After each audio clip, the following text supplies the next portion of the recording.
Bueno, cuando tuvimos que plantearnos cambiar el horario porque habíamos tenido algunos inconvenientes y reprogramar el programa, quisimos dejar este panel entero porque la verdad es que cerraba perfecto las tres presentaciones. Como Fernando les explicó, la idea es que primero Juan Briet nos va a hablar nos va a dar un diagnóstico de cómo se está usando hoy la tecnología y qué se usa en cada región y en cada cultivo. Después Fernando Aramburú-Merlos nos va a presentar cuáles son las brechas de rendimiento que tenemos en los distintos cultivos, entre lo que podríamos lograr y lo que logramos. Y finalmente Gabriel Espósito nos va a presentar cuáles son las herramientas que hoy tenemos para que esas brechas sean cada vez menores y acercarnos cada vez más a los potenciales que se puedan lograr. Entonces hicimos un esfuerzo para mantener el panel entero. Vamos a darle lugar a Juan Briet, que es el primer disertante del panel. Bueno, antes que nada, buenos días a todos. Voy a subir un poco esto. Agradecer primero a IMNI, a Fertilizar, por haberme invitado. Hemos trabajado varias veces juntos, pero la verdad estar acá con ustedes, la verdad que el auditorio está lleno. Y mi idea hoy no era hacer una presentación, sino compartir un trabajo, compartir la experiencia y sobre todo compartir un poco la visión que uno tiene en el día a día. Yo no sabía de qué se trataba la charla anterior a la mía y la verdad que luego de escuchar la excelente charla me da pie también para repasar un par de conceptos cuando pensamos en qué tenemos que empezar a cambiar o en qué podemos empezar a considerar mañana, pasado, cuando volvemos al lote, cuando volvemos a la región en donde trabajamos o cuando volvemos a la oficina. Un poco la idea para mí hoy era contar que desde la bolsa de cereales muchos por ahí conocen la parte operatoria, la parte de comercialización de granos, pero ya desde hace varios años que estamos realizando distintas líneas de investigación, más allá de lo que se publica semanalmente, de lo que se publica periódicamente ya desde el año 2000-2001, respecto del área de la producción de cultivos, empezamos a preguntarnos no solo qué se sembraba o cuánto se sembraba, sino cómo se sembraba también. Trabajamos a lo largo del territorio agrícola nacional, tenemos la región de Argentina dividida en 15 zonas y siempre para 6 cultivos de grano. Lo que hacemos es analizar periódicamente, ¿sí?, semana a semana, el estado y la condición de cada uno de ellos. Es decir, que todas las semanas se genera información y un volumen de datos importante que eso se analiza y después se difunde en distintas versiones, sean digitales o impresas. Parte de lo que yo quería también compartir con ustedes es cómo se genera esta información. Uno muchas veces ve análisis de datos, ve resultados, ve proyecciones, y no se sabe bien de dónde vienen o cómo se construyen esos datos. Lo que muchas veces llama la atención es que esa información sale de mucho de lo que están acá. Puntualmente y particularmente en el trabajo diario nuestro del Departamento de Estimaciones, contamos con una red de colaboradores en todo el país, que muchas veces son asesores, son técnicos, son productores, y ellos, y muchos de ustedes seguramente, son los que aportan todas las semanas datos de su región. Es decir, que son los especialistas en contarnos qué está pasando en cada zona y con cada cultivo. Entonces, cuando uno tiene una visión a nivel regional, puede también entender qué es lo que está pasando, ¿sí?, no solo en su zona, sino también en otras regiones o en otras zonas. Puntualmente con esto, y con estos 6 cultivos, es que nace hace ya varios años el RETA. Para nosotros es RETA, abreviado, es un relevamiento de tecnología agrícola aplicada. Lo que nos cuenta este trabajo es qué se aplica, dónde se aplica y cómo se aplica para cada uno de los cultivos de grano en Argentina. Si es un trabajo que se hace cada 2 años, se realiza campaña cerrada, es decir, que siempre vamos a estar mirando qué es lo que pasó, pero por la magnitud de información que generamos, es un desarrollo, digamos, de tiempo que tenemos que darle para relevar, para estandarizar la cantidad de variables que hoy estamos manejando en cualquier planteo productivo, en cualquiera de las zonas, y para analizar esa información. Yo hoy no quise traer todos los Excel, todos los datos, las planillas que tenemos, porque después ustedes las pueden ver, Y adelanto también que todo lo que yo les voy a contar hoy son datos públicos, están disponibles en la web, con lo cual todo eso está disponible para cualquiera que lo quiera después volver a revisar. Este trabajo, ¿qué hace? Cada 2 años consulta a los informantes calificados en cada zona y nos da un perfil productivo por niveles de tecnología para cada cultivo y cada zona. Es decir, que nosotros tenemos 17 regiones para todo el país, ¿sí? Tenemos una subdivisión, con lo cual tenemos 17 regiones, más de 60 variables por cultivo, que van desde la utilización del tipo de semilla, el tipo de labranza, la parte de fertilización y a nivel de fitosanitarios, lo que hace herbicidas, insecticidas, fungicidas y tratamiento de semilla. Y separado siempre por nivel de tecnología. Muchas veces, y sobre todo en estos ambientes, en estos ámbitos, cuando uno habla de tecnología, podemos pensar en lo que es el concepto de nivel tecnológico. Podemos tomar un parámetro, hoy puede ser fertilización, podemos hablar de fungicidas, podemos hablar de distintas variables que pueden definir o no la tecnología que se aplica en un cultivo. Puntualmente nosotros lo que encontramos para hacer funcional esta herramienta de información es un concepto de nivel tecnológico que considera tanto al manejo como al nivel de insumos, ¿sí? No solo es la cantidad de fertilizante que yo puedo aplicar o el nivel de un insumo que yo puedo aplicar, sino también el manejo que se le da a un cultivo. Cuando hablo de manejo estoy pensando también en cosas que se han nombrado como densidades de siembra, fechas de siembra, muestreos de suelos, ¿sí? Elección de los lotes, que muchas veces van en relación con después la aplicación de insumos que manejamos. Parte de este trabajo se arrancó en 2010-2011, fue la primera campaña que se relevó. Tuvimos tiempo de relevar, de analizar y de publicar esos datos. Estandarizamos un segundo trabajo para 2012-2013, ¿sí? Ya contamos con 2 campañas totalmente relevadas y ya publicadas. Y estamos por empezar a relevar la campaña 14-15. ¿Qué es, o cuál es nuestro objetivo y a qué nos lleva todo esto? Como investigadores también a generar información, porque la información nos hace tomar mejores decisiones. Si yo tengo una serie de datos a través del tiempo, puedo empezar a entender mejor qué es lo que está pasando también en mi región, en mi zona o en otras regiones del país. Muchas veces uno tiene la visión a nivel de lote, a nivel de establecimiento, pero es importante también comprender qué es lo que está haciendo la región, ¿sí? O en este caso también a nivel país.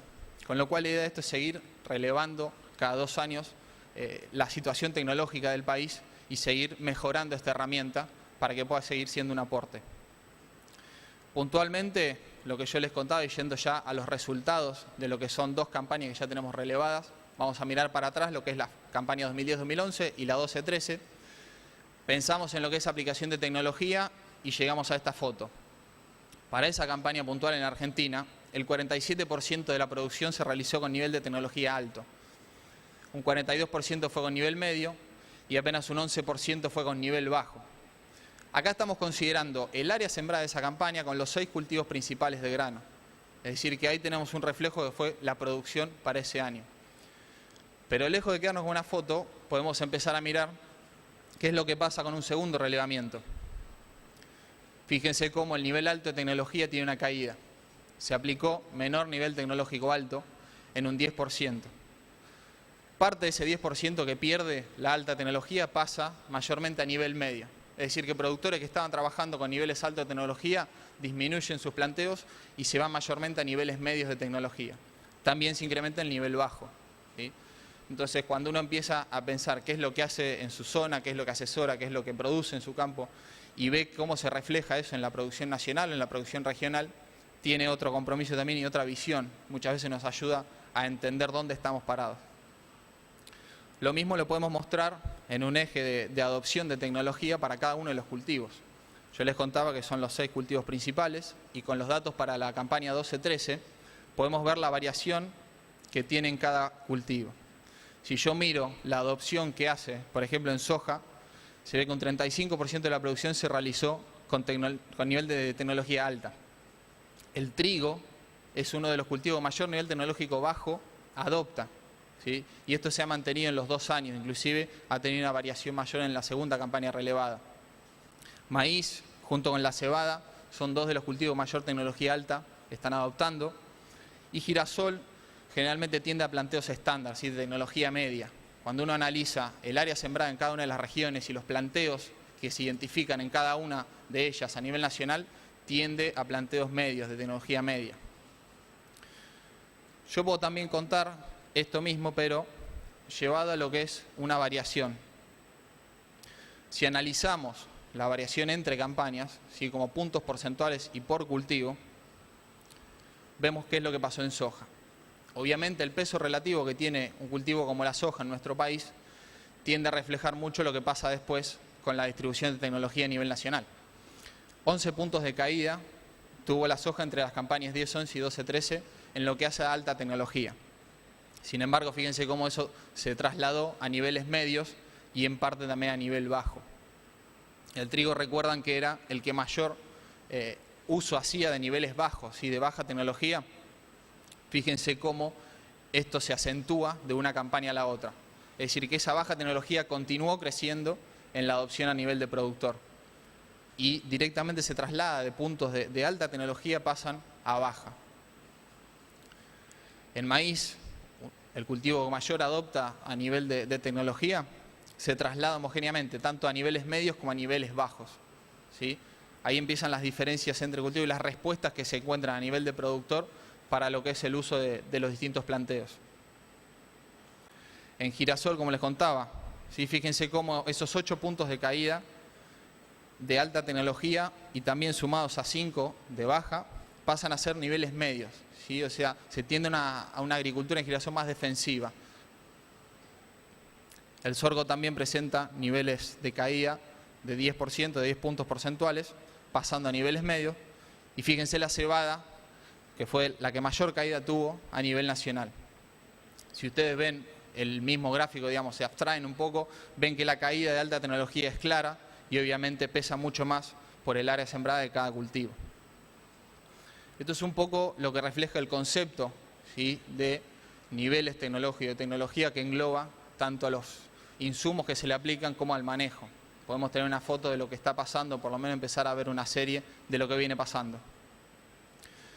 Hoy nos encontramos en un simposio de fertilidad y a mí me interesó no mostrarles todo el volumen de datos del trabajo, sino ir directamente a lo que hace a la fertilización. Si empezamos a analizar los datos que nosotros tenemos, lo que hacemos es relevar la aplicación que tuvo cada nivel de tecnología en cada cultivo y en cada zona, por producto. Todo eso lo que hacemos es estandarizarlo y lo llevamos a nutriente, para tener una herramienta que nos permita comparar entre las distintas zonas y los distintos cultivos.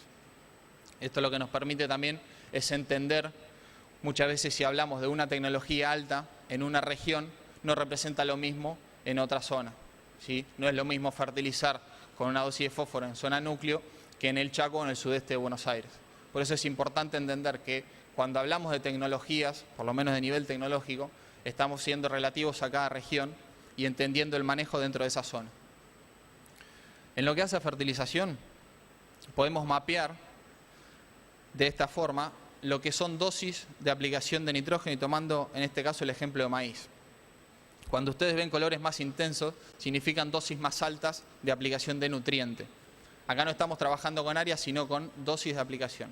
Es decir, que si nosotros miramos lo que pasó en esa campaña, vemos que, por ejemplo, en zonas núcleo, lo que es norte de Buenos Aires, sur de Santa Fe, las altas dosis, o por lo menos las mayores dosis que se observaron a nivel medio, pero también se destacan zonas como el sudeste de Buenos Aires.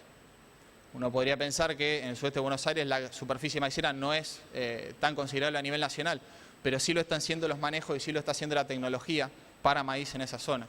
Y eso en parte se ve reflejado en las dosis que se están utilizando.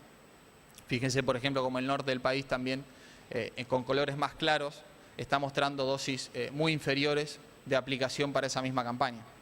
Entonces, estos mapas nos muestran un poco la variabilidad que tenemos en los distintos manejos, ¿sí?, y lo tenemos en nutriente, con lo cual nos independizamos de la forma de aplicación. Otro ejemplo que podemos tomar es otro cereal como el trigo. Fíjense las variaciones que se encuentran, obviamente, tendiendo hacia el sur de la provincia de Buenos Aires, nuevamente el sudeste, con altas dosis de aplicación. Pero fíjense en el sudoeste, que si bien es una superficie implantada importante, las dosis de aplicación de nitrógeno no alcanzan a ser las de otras provincias, las de otras zonas productivas. Otro ejemplo lo podemos tomar en el girasol. Obviamente acá ya estamos ponderando que hay algunas zonas en donde la producción sembrada no fue relevante, pero sí cómo se distribuyen, ¿sí? La adopción de las dosis, fíjense hacia lo que es la zona del Chaco, inclusive mayores dosis en la parte de Santiago, también áreas menores de siembra y menores dosis de aplicación de fertilizantes nitrogenados. Esto nos sirve también para comparar entre cultivos, entre regiones, y podemos también empezar a comparar entre nutrientes. Si yo ahora les muestro los niveles de aplicación medios nacionales que tuvo nitrógeno, pensamos en lo que es, por ejemplo, 54 kilos por hectárea, y ese fue el promedio de aplicación que tuvo esa campaña, el maíz. Es decir que estamos considerando ahí, sobre todos los casos que se aplicó, esa fue la media que se obtuvo. ¿Qué pasó en trigo? Menor, 42 kilos por hectárea. Esos son los resultados que nosotros nos están mostrando qué manejo se está aplicando hoy a nivel de fertilización en nitrógeno. Fíjense en girasol, 14 kilos por hectárea. Este promedio está considerando sobre casos aplicados el total de dosis medias y ponderando por cada una de las regiones. Podemos pasar a lo que hace a fósforo, ¿sí? De vuelta como elemento, siempre considerando el nutriente. Un ejemplo claro como es la soja, vemos cómo se distribuye a lo largo de la región agrícola, las diferencias que encontramos, por ejemplo, en el norte del país, muchas veces la disponibilidad de los suelos, ¿sí? Hace que no se, o por lo menos no se aplique fertilización, y esto también vuelve un poco a lo que era el concepto que se mencionaba, es decir, qué está bien, qué está mal, qué es una buena práctica, qué es una mejor práctica, pero la realidad es esa, que muchas veces el suelo está subsidiando la producción del cultivo y las dosis que se aplican no están siendo quizás demasiado altas, o por lo menos en relación a otras regiones. Si nos vamos a lo que es el cultivo de trigo, ¿se acuerdan recién una de las preguntas al cierre del panel que decía de la cuenca del Salado y cómo las altas dosis aparecían quizás reflejadas después? Fíjense la intensidad que se estaba haciendo, o por lo menos la intensidad de uso que tiene las dosis aplicadas de fósforo en la cuenca del Salado. Fíjense cómo también el norte de la zona, lo que es NOA, NEA, parte de Norte Córdoba, Norte de Santa Fe, disminuyen las dosis. Otra opción también, podemos mirar el cultivo de sorgo, de vuelta mucho más volcado hacia la región central. Y fíjense también el norte, centro-norte de Córdoba, una región muy productiva para este cultivo. Y la diferencia que tiene a nivel de dosis, marcando creo que las mayores fertilizaciones encontradas a nivel de país. ¿Qué es lo que pasa con las dosis medias nacionales? Esto. 7 kilos por hectárea para soja, 11 para trigo y 7 de vuelta para sorgo. Estos son los promedios nacionales que tenemos para esa campaña. Podemos ir, por último, a lo que es el nutriente azufre. Esto nosotros lo consideramos por la incorporación que hacen los fertilizantes tanto nitrogenados como fosforados del nutriente azufre, y también en menor medida los azufrados directamente. La distribución que tenemos para maíz, ¿sí? Fíjense de vuelta la intensidad que se presenta en el sur de la provincia de Buenos Aires, también en regiones del norte. Lo que encontramos en girasol, muchas veces también vía fertilizantes fosforados o nitrogenados se ven reflejados. Y lo que pasa en este caso con cebada, de vuelta de la región central hacia el sur, el cultivo obviamente tiene mucha más superficie implantada, por eso aparece representado, pero en este caso las dosis son claras, digamos, sobre la franja central y también tendiendo hacia la cuenca del Salado, por ejemplo, una región que muchas veces da sorpresas en lo que hace a paquetes tecnológicos, y ven muchas veces los ambientes no terminan siendo a nivel nacional de los mejores. Si miramos las dosis, esto es lo que tenemos. En maíz son 6 kilos por hectárea que se incorporan a nivel nacional como promedio, y en girasol o en cebada, por ejemplo, solo 1 kilo como media nacional. Si nosotros miramos, obviamente, la foto de la campaña que sigue o de la anterior, estos resultados varían, pero tenemos un diagnóstico para saber qué es lo que se está haciendo en las regiones a nivel nacional. Podemos pensar y tomar un ejemplo de lo que se charlaba antes, en lo que hace a reposición de nutrientes, por lo menos a balance. Para los 4 cultivos principales, y considerando lo que se extrajo en la campaña 2012-2013, hablamos de remoción de nutrientes como lo exportado en el grano, graficamos y las toneladas de nutrientes que nos llevamos con cada, o por lo menos con esa cosecha para esos 4 cultivos. Nitrógeno, fósforo y azufre como grano exportado, esto es lo que nos estamos llevando de nutrientes. Son datos que hemos visto quizás varias veces, por lo menos coinciden mucho con otros trabajos que se han publicado también desde las asociaciones que están organizando hoy el simposio, pero no dejan de impactar la magnitud que tiene, ¿sí? Y obviamente cuando miramos la aplicación, esperamos que esas barras sigan creciendo, pero nos quedamos ahí. Esa es la aplicación vía fertilización que se realiza de los mismos nutrientes, de nitrógeno, de fósforo y de azufre. Si nitrógeno es el más alto, no superan las 400.000 toneladas. Esto es una foto de lo que fue esa campaña, ¿sí? Ahora, lo podemos volcar y entender también como directamente reposición. Esto que se hablaba antes también del caso del fósforo puntualmente, lo vamos a ver para los 3 nutrientes en una barra de porcentajes. Si lo consideramos como azufre, en esa campaña se repuso el 28% de lo extraído. Es decir, que todo lo exportado, apenas un 28% se repuso. Fíjense el fósforo, que damos el ejemplo en la charla anterior. Más de la mitad se repone, sí, cerca del 55%, pero de todas formas estamos por debajo de la extracción. Y por último, el nitrógeno está mostrando hoy el menor porcentaje de reposición para estos 4 cultivos en esta campaña, ¿sí? Estos son los promedios que nosotros tenemos y es donde importa empezar a preguntarse también muchas veces las causas de fertilizar o no fertilizar. Obviamente se empiezan a mezclar un montón de cuestiones técnicas, pero para tener claras las cuestiones técnicas y lo que nosotros hacemos en el lote, creo que es importante también que tengamos una visión de qué es lo que está pasando en el país o por lo menos qué es lo que está pasando en nuestra región. ¿Por qué les pongo acá la dirección de web, los datos de contacto? Porque como yo les decía al principio de la charla, la idea de esto no es simplemente dar una presentación, sino compartir una experiencia, compartir un trabajo y por lo menos una visión que uno tiene a nivel regional, a nivel nacional. De nada sirve que yo venga, les cuente esto y cada uno se va a su casa y nada cambia. Creo que, como se decía recién, uno tiene que aprender, tenemos que mejorar y lo que tratamos de hacer con esto es presentar una nueva herramienta. Yo puedo llegar el lunes y tener las mismas herramientas de siempre, o puedo preguntarme si tengo algo nuevo para cambiar lo que venía haciendo. Que quizás esté bien o quizás esté mal, no lo sabemos. Pero lo importante es, creo, tener nuevas herramientas. Y de vuelta, lo pongo acá porque ustedes pueden entrar, pueden empezar a mirar los datos, pueden ver su región, su zona, el cultivo en el cual se especializan o conocen más. Y la idea de esto es que se critique, que se mejore y que se siga aportando información. Porque creo que esto es lo que nos hace mejorar a todos en el día a día en lo que hacemos. Si ustedes me llaman mañana el lunes y me dicen, che, Juan, entré a la página, miré este dato, está bárbaro o está mal, me llama la atención, creo que esa es la forma de construir y de seguir intercambiando en este tipo de ambientes. Era simplemente lo que les quería dejar. Muchas gracias y les agradezco a todos.